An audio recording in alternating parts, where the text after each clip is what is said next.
I've been blind since I was 11. For many, darkness is a void, but for me, it's a vibrant map of sounds. I can recognize every person I know just by the rhythm of their footsteps. It's like an auditory fingerprint. People don't usually notice it, but each individual has a unique gait. My husband, Daniel, always walks heel first, shifting his weight forward rhythmically, but slightly unevenly. That slight limp in his left leg is a remnant of an old football injury from college.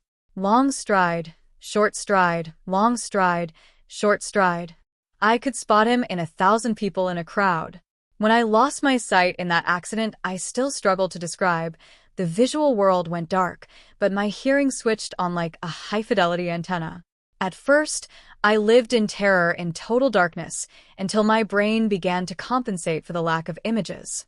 I began to notice the birds I'd previously ignored, the subtle click of the refrigerator every 40 minutes, and the difference between my mother's footsteps, which dragged wearily, and my father's, which marched with military precision. 13 years later, I don't need eyes to know who enters a room or if someone is nervous, because their steps suddenly shorten. Daniel and I have been married for 3 years. He's the most patient man I've ever known.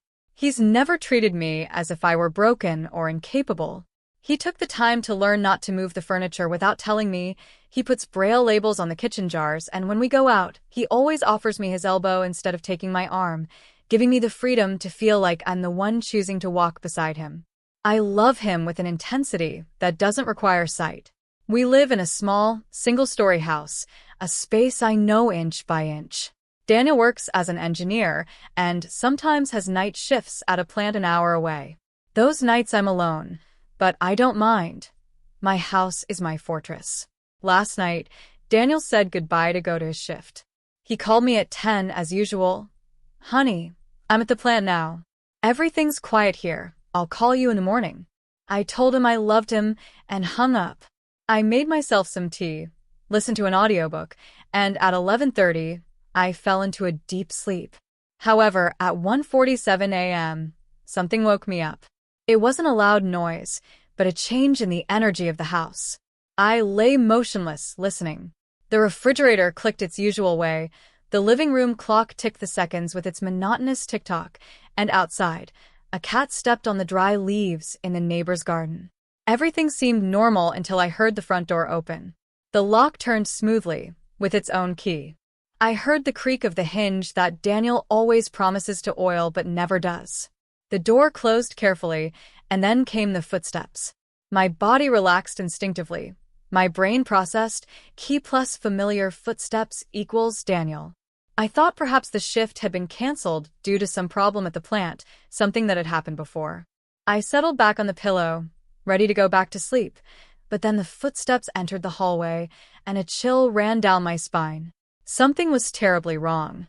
The footsteps had the same weight as Daniel's, the same speed, and the same rhythm, but the asymmetry was missing.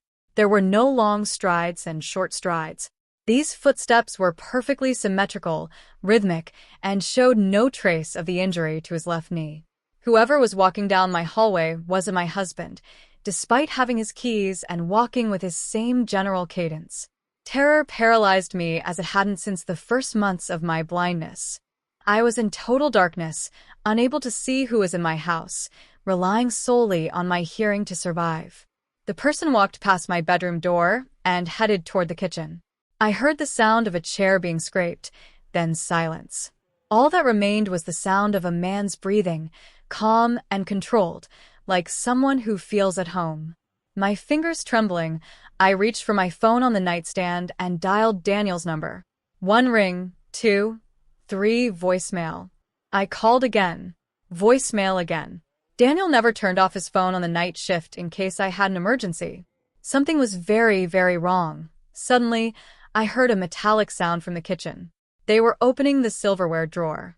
I know that sound perfectly, the clinking of spoons and forks as they move. But what I heard next was the scraping of something heavier, something I recognize because I use it myself every day. The large kitchen knife. My heart was pounding so hard I was afraid the intruder could hear it from the other room. My bedroom door didn't have a lock. Daniel said we didn't need one inside the house. My only way out was the window that faced the backyard, but the lock often jammed. Then the intruder spoke. His voice froze me. It was Daniel's voice.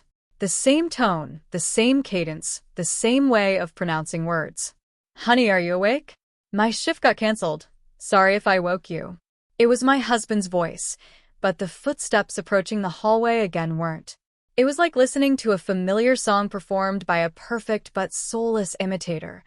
The notes were correct, but something was off. I weighed my options. If I responded normally, perhaps I'd buy some time. If I screamed or tried to run, he had a knife and could see in the dark, while although I knew the house, was at a disadvantage in a violent attack. "What time is it?" I replied, feigning sleepiness. "A little after 1. Go to sleep. I'm going to take a shower," the voice answered.